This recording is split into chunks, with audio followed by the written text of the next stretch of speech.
Bonjour famille, j'espère que vous allez bien. Bienvenue sur la chaîne Channel A. Je suis ici pour vous informer, pour vous faire vibrer et pour réagir à tous les buzz, toutes les informations et toutes les actualités qui circulent sur la toile. Mettez-vous à l'aise, voici les nouvelles du jour. Et donc ce matin, nous avons choisi d'apporter notre droit de réponse à M. René Emmanuel Sadi, ministre de la Communication du Cameroun, qui a hier pondu un communiqué dans lequel il invite les populations ou les Camerounais du Cameroun et de l'étranger à faire preuve de pondérance dans leurs sorties publiques. Donc, je vais vous demander d'aller me chercher René Sadi parce que, visiblement, il nous écoute sur les réseaux sociaux que depuis le 8 février, donc je suppose que depuis hier. Et donc, c'est un honneur pour nous de nous rendre compte que notre activité sur les réseaux sociaux est écoutée de très près par les plus hautes autorités du Cameroun. Donc, je vais vous demander de nous partager massivement ce direct parce que nous allons répondre à plusieurs personnes. Comme vous savez, nous allons tropicaliser le discours comme nous aimons bien le faire ici et interpeller tous ceux qui nous interpellent. Mais nous allons commencer par Monsieur le ministre de la Communication, Monsieur René Emmanuel Sadi.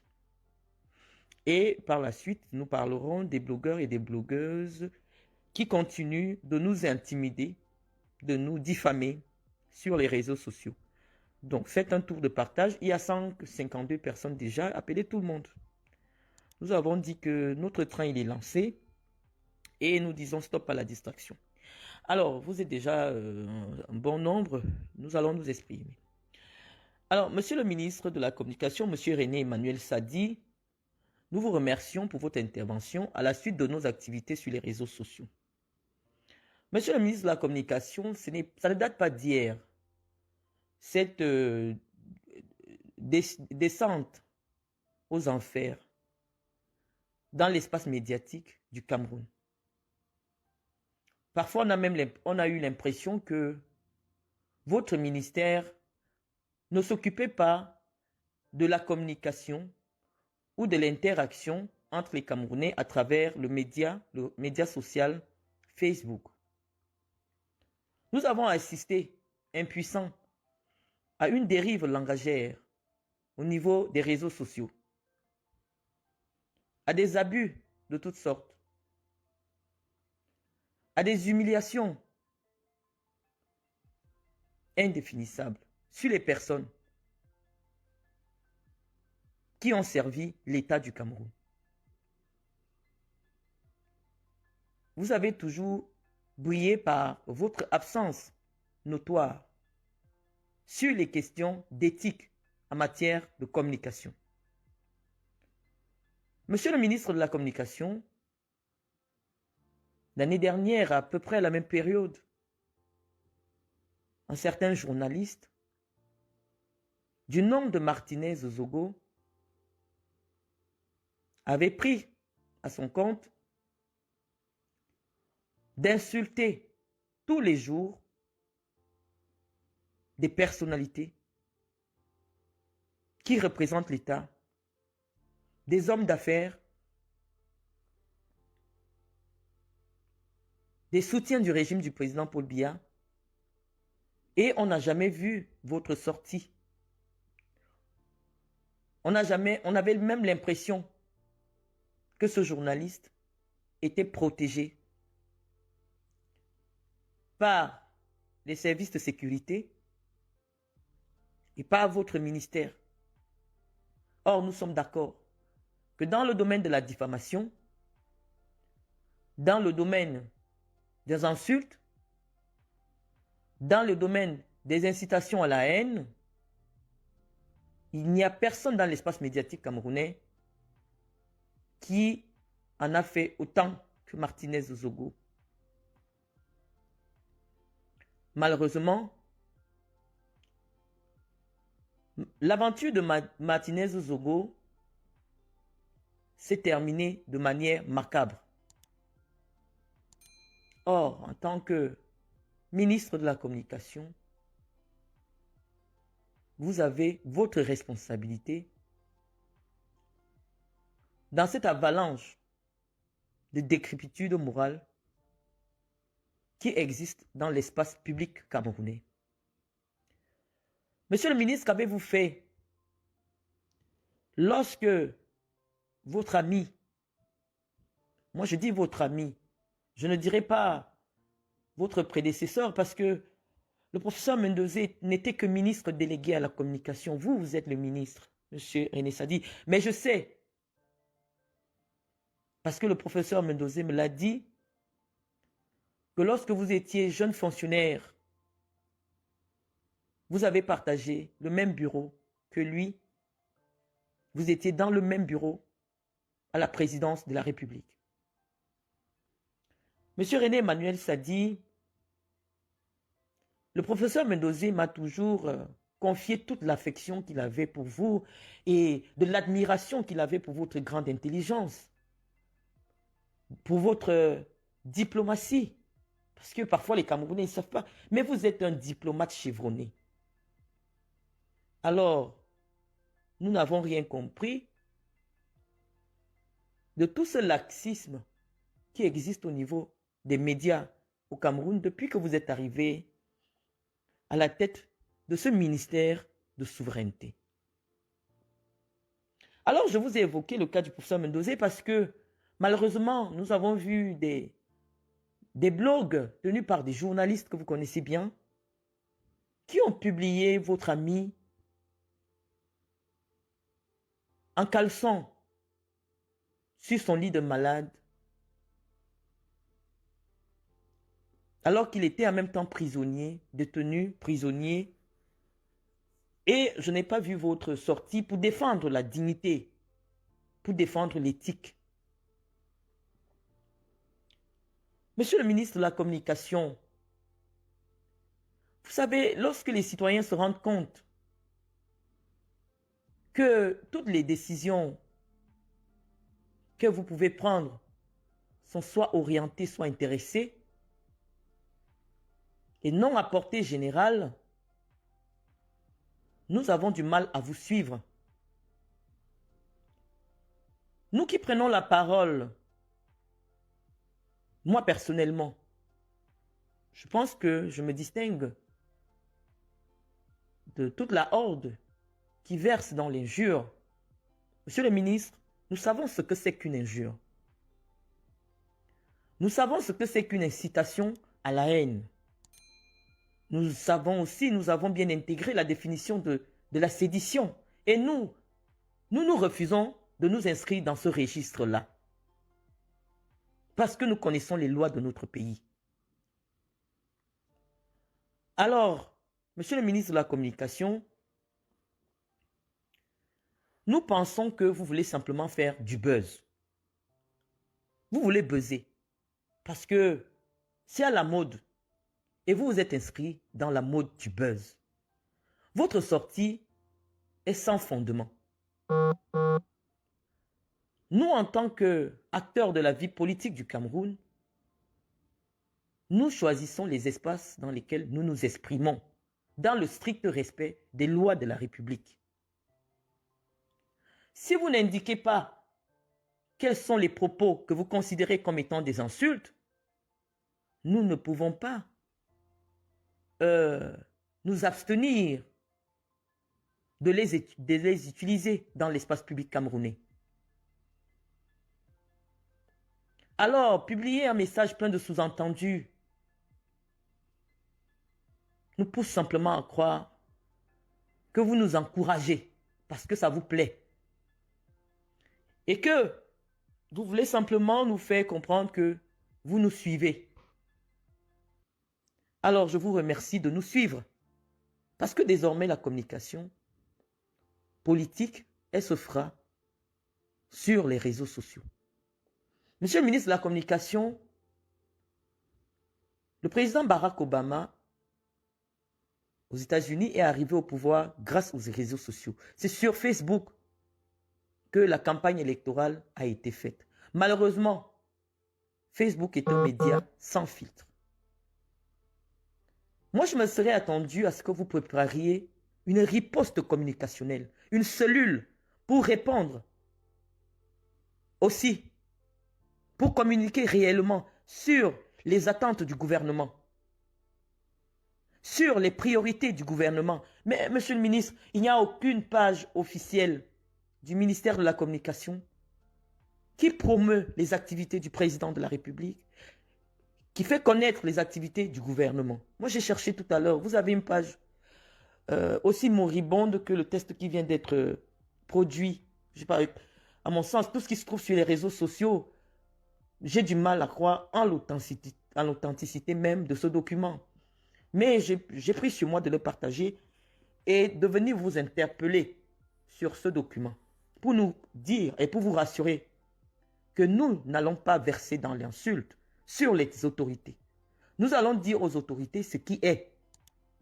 Nous allons dire aux autorités de notre pays notre vision des choses, de notre pays, nos aspirations pour notre pays. Monsieur le ministre, je disais tantôt que ça fait longtemps qu'on vous attend, que nous voulons vous entendre sur certaines dérives sur le plan de la communication. Nous voulons vous entendre. Lorsque des associations qui ne sont pas des partis politiques font la promotion de Franck-Emmanuel Biya dans des chaînes de télé, alors que, en tant que candidat pour 2025, ceci crée un désordre dans l'espace politique, dans l'espace public. Moi, j'ai attendu impatiemment votre sortie. Alors, j'avais considéré que votre silence était complice. Parce que lorsqu'on a le souci d'assainir l'espace de communication, une association qui n'a pas vocation à faire de la propagande politique ne saurait être autorisée à prendre la parole pour une personnalité qui ne s'est jamais présentée comme étant candidate à une élection à la présidence de la République. Ça, c'est le désordre, monsieur le ministre de la Communication. Monsieur le ministre de la Communication, c'est aussi un désordre lorsque, à l'occasion de la visite du président français au Cameroun, monsieur Emmanuel Macron, à la place des photos et des images en l'honneur du président de la République, le président Paul Biya, les Camerounais constatent avec stupeur des photographies de M. Franck-Emmanuel Biya le long des rues de la capitale en affichant Franck Biya président. Ça fait désordre. Je sais que vous avez aussi en responsabilité la communication dans l'espace public, dans les rues, dans la communication urbaine. Je ne vous ai pas entendu, monsieur le ministre. Nous n'avons pas vu votre réaction, monsieur le ministre. Lorsque, dans le cadre de nos activités privées, nous répondons aux membres de notre famille, qui peuvent être pour certains des fonctionnaires ou qui occupent des postes de responsabilité au Cameroun, nous considérons que nous sommes dans notre sphère privée. Et donc, si nos communications privées se retrouvent en train d'être partagées dans tous les forums du Cameroun, sur le plan de la loi, nous ne sommes pas responsables. Nous ne sommes pas responsables des agissements des personnes qui nous mettent sur écoute, qui écoutent nos conversations privées, les enregistrent et se mettent à les diffuser dans des radios, dans des forums. Nous ne sommes pas responsables. Nous sommes responsables de ce que nous diffusons dans l'espace public, tout en considérant que WhatsApp, qui est un télégramme privé, ne saurait être considéré comme un espace public. Alors, lorsque vous décidez d'interpeller les Camerounais qui s'expriment dans leur WhatsApp, dans leur messagerie privée, et que ces communications se retrouvent en train d'être partagées dans l'espace public par des journalistes, ce ne sont pas les auteurs des messages qui sont responsables, parce que la loi du Cameroun protège la confidentialité des communications. Monsieur le ministre de la Communication. Alors, nous vous rassurons déjà que nous avons reçu votre avis qui, ma foi, est un buzz. Vous voulez aussi entrer dans le buzz. Et nous vous rassurons que nous allons exercer notre liberté d'expression dans le strict respect des lois des pays où nous résidons. Nous ne sommes pas responsables des Camerounais qui se connectent dans un espace de 3 milliards d'abonnés pour rechercher uniquement nos communications. Le fait d'être Camerounais ne peut pas nous engager pénalement sur des actions qui sont considérées comme étant des fautes dans un pays où nous ne résidons pas. Monsieur le ministre, lorsqu'un citoyen, une personne réside quelque part, c'est ce qu'on appelle la compétence matérielle. Elle doit respecter les lois du lieu où elle réside. Ce qui signifie que si nous parlons des personnes qui vivent avec nous en Europe, parce que vous semblez ne pas savoir, le président de la République passe au moins 6 mois par an en Europe. Et la législation européenne, en ce qui concerne la résidence principale, dit que toute personne qui réside pendant 6 mois, 1 jour, dans un pays, sa résidence officielle se trouve dans ce pays-là. Alors, monsieur le ministre de la Communication, si le président de la République du Cameroun, ou alors son épouse, et d'autres hommes et femmes politiques du Cameroun résident plus à l'étranger qu'au Cameroun, ils ne sont que de simples citoyens dans ces États-là. Et donc, ils peuvent déposer des plaintes si jamais leurs droits étaient bafoués dans les États où ils résident. Vous n'allez pas torturer tous les citoyens. Parce que nous savons que la promesse du président de la République, son Excellence Paul Biya, dans son livre pour le libéralisme communautaire, la promesse qu'il a faite aux Camerounais, c'était de faire du Cameroun un pays de démocratie. Vous n'aidez pas le président de la République avec ce type de sortie. Monsieur René Emmanuel Sadi, vous ne l'aidez pas. Si la stabilité du Cameroun aujourd'hui est un cas d'école, la stabilité politique du Cameroun est un cas d'école, c'est parce que Paul Biya, quand il avait tous ses moyens, a toujours donné l'opportunité à toutes les tendances politiques de s'exprimer sur le territoire de la République.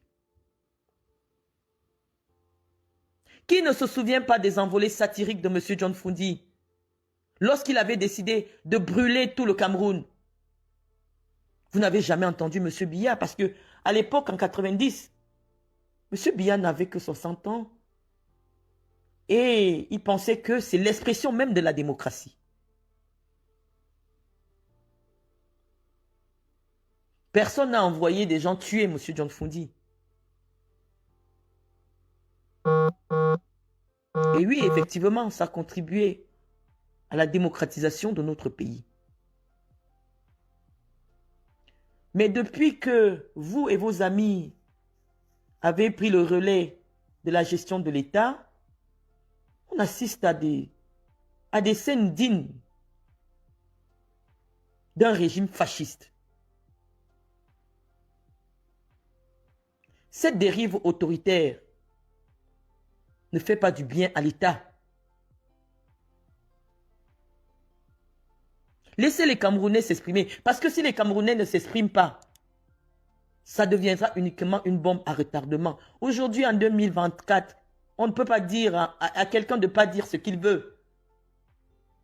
Que la personne qui se sente concernée par une injure dépose une plainte. Et c'est dans ce sens, monsieur le ministre, que moi personnellement, depuis que je suis insulté dans les médias, dans les journaux et sur Internet comme étant la maîtresse du défunt professeur Mendozé, de toutes des choses avilissantes, j'ai pris l'initiative de déposer une plainte qui est toujours pendante devant les tribunaux de la ville de Yaoundé.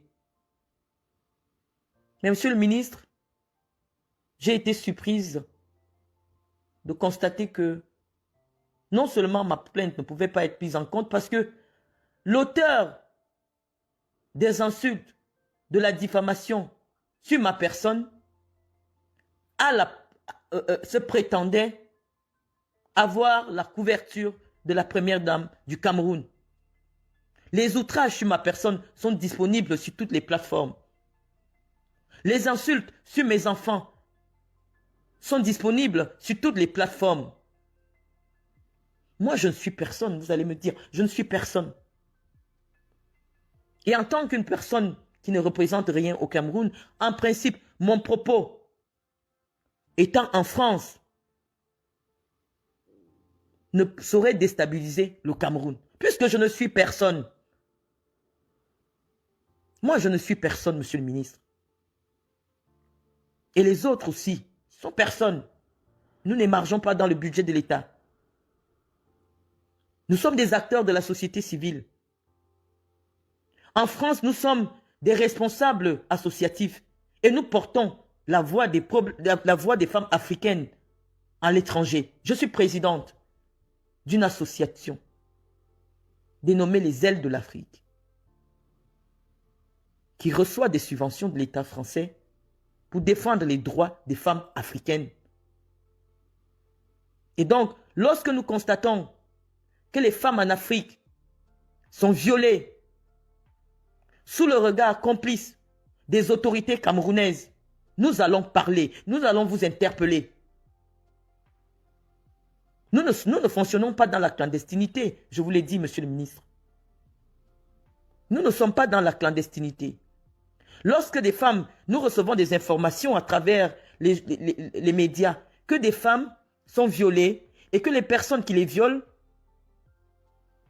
sont couvertes par les autorités, nous allons prendre la parole.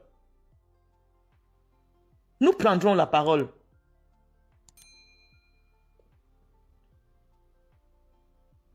Monsieur le ministre, lorsque nous constatons que chaque jour au Cameroun, il y a un féminicide et qu'aucune disposition légale ou administrative n'est prise pour protéger les femmes contre les violences, nous prendrons la parole, monsieur le ministre. Nous prendrons la parole. Dans le strict respect des lois, des territoires où nous résidons. Parce que malheureusement, le droit circonscrit la compétence. Vous ne connaissez pas nos nationalités. Nous sommes des citoyens du monde. De la même manière que la première dame du Cameroun peut se prévaloir d'une autre nationalité, nous aussi, nous pouvons nous prévaloir d'une autre nationalité. Et tous les autres aussi. Et donc, en tant que citoyen ou citoyenne française ou chinoise sur le territoire de la République française, qu'on s'exprime sur les questions africaines ne devrait pas nous exposer aux poursuites. Ça, c'est de la dictature, monsieur le ministre. Et en 2024, je vous rassure, la dictature n'aide pas la vision politique du président Paul Biya. Le président Paul Biya, quand il avait tous ses moyens, était un rassembleur. Le président Paul Biya, quand il avait tous ses moyens, il était un homme d'apaisement. Même pour les choses les plus graves, il trouvait la petite phrase pour tourner en dérision ses adversaires politique. Qui ne se souvient pas du fameux « Me voici donc à Douala ». Pour un chef d'État, ceux qui sont jeunes ne comprendraient pas pourquoi un président de la République arrive dans une ville de son pays, mais il commence un discours en disant « Me voici donc à Douala ». Et je vais rappeler à nos plus jeunes frères pourquoi le président de la République l'avait dit, monsieur le ministre. Parce que les pancartes disaient « Nous allons tuer Paul Biya s'il met les pieds à Douala ». Et personne n'a vu Paul Biya organiser une razzia simplement parce que les gens lui ont promis la mort à Douala. Monsieur Paul Biya a tourné cette situation à son avantage. Parce que monsieur Paul Biya a toujours fait preuve d'une certaine classe, une élégance politique qui force le respect. Monsieur Paul Biya n'a jamais été un homme de violence. C'est pour ça qu'aujourd'hui, le Cameroun d'aujourd'hui, nous avons l'impression que ce n'est pas monsieur Paul Biya qui le dirige.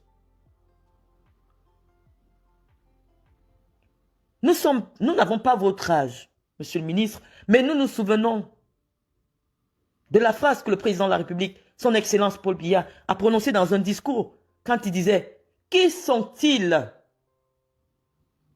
ces apprentis sorciers ?» Ça nous a tous fait rire. Mais c'était simplement pour nous dire qu'il écoute tout ce qui crache sur le régime. Paul Biya a besoin d'entendre les Camerounais, monsieur le ministre de la Communication. La vitalité d'une démocratie dépend aussi de la diversité des idées. Vous avez réussi à embrigader tous les opposants politiques, c'est-à-dire que même sur le plan idéologique, quelqu'un qui n'a rien à voir avec la position politique du RDPC se retrouve dans le gouvernement majoritairement RDPC pour des raisons qui n'ont pas de sens.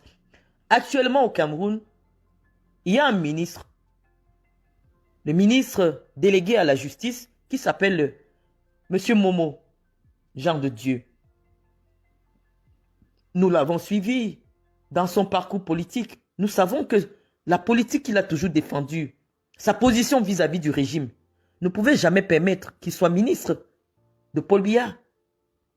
Parce que je n'ai jamais vu une personne à la critique, un homme politique au Cameroun, à la critique aussi acerbe, insultante, stigmatisante que Jean de Dieu Momo. Mais sa présence aujourd'hui au gouvernement nous prouve que le président Paul Biya est un homme de tolérance. Le président Paul Biya est un homme, est un père, le père de la nation camerounaise. Il ne s'agit pas de sortir le bâton à chaque fois que des enfants pleurent. Écoutez le cri de vos enfants. Écoutez les pleurs de vos enfants. Monsieur le ministre de la Justice, non, vous n'êtes pas encore ministre de la Justice. Mais on aurait bien souhaité que vous deveniez ministre de la Justice. Parce que je vous sais aussi un homme très tolérant. Monsieur le ministre Sadi. Alors, il y a 2 jours, nous avons appris 2 ou 3 jours, quand le directeur d'une chaîne de télévision qui est soutien du régime de Paul Biya est actuellement détenu dans les cellules du CED pour incitation où il est cuisiné, subissant des atrocités physiques. Pardonnez-nous. J'aurais voulu entendre votre intervention. Pardonnez-moi. C'est parce que l'émotion monte. Parce que Bruno Bidjan, c'est mon petit frère.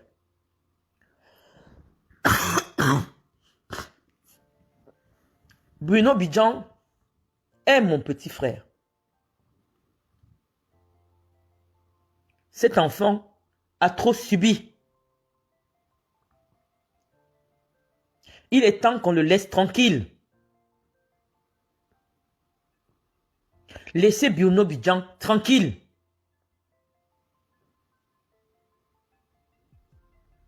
Ne tuez pas Bruno Bidjan. Ne tuez pas Bruno Bidjan, monsieur le ministre.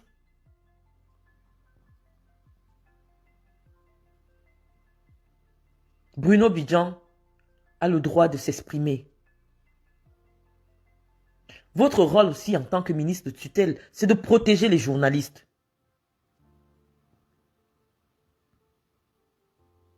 Votre rôle, c'est d'assister les journalistes. Parce que, à cause d'un certain laxisme, toute personne en quête d'un travail se retrouve en train d'exercer le métier de journaliste. Ce n'est pas de leur faute. Ce n'est pas de leur fait. C'est simplement parce que vous avez décidé de refuser de réguler cette activité au Cameroun.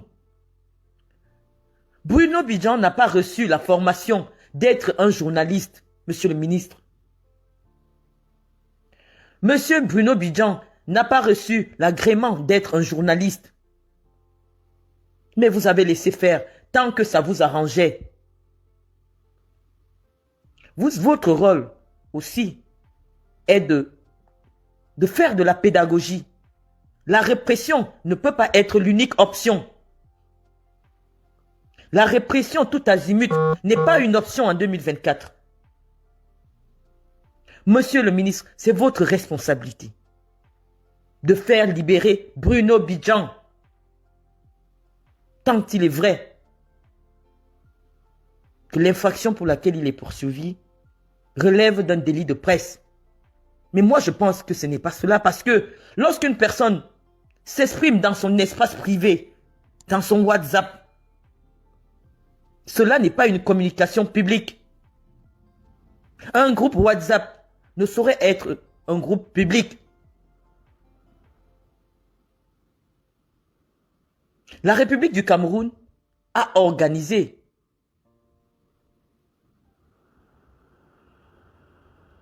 la communication publique.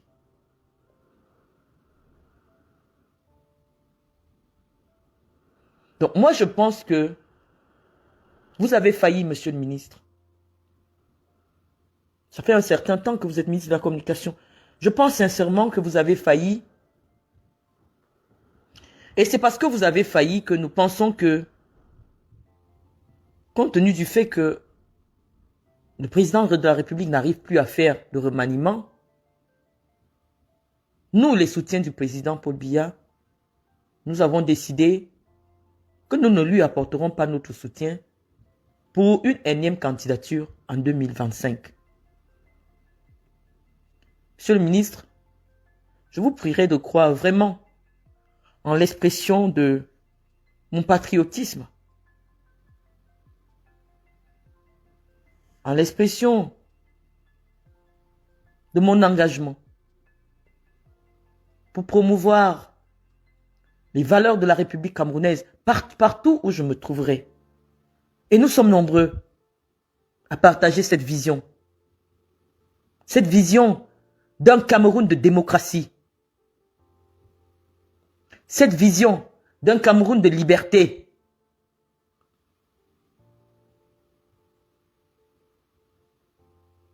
Alors, monsieur le ministre, je vous prierai de ne pas lancer une fatwa contre moi. Je vous en prie. Je suis venu sur les réseaux sociaux pour défendre l'honneur de mon père. Je vous remercie de m'avoir écouté.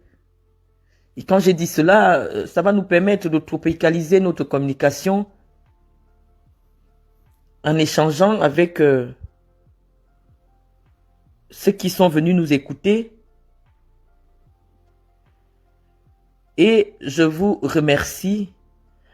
Je ne pourrai pas répondre à toutes vos questions, malheureusement, parce que cette communication est particulière. Je pourrai, après ce direct, refaire un autre direct. Je vous remercie. Voilà, nous sommes arrivés à la fin de cette vidéo. N'hésitez pas à nous dire ce que vous en pensez dans les commentaires, à nous donner vos avis tout en restant courtois. Prenez soin de vous. Au revoir.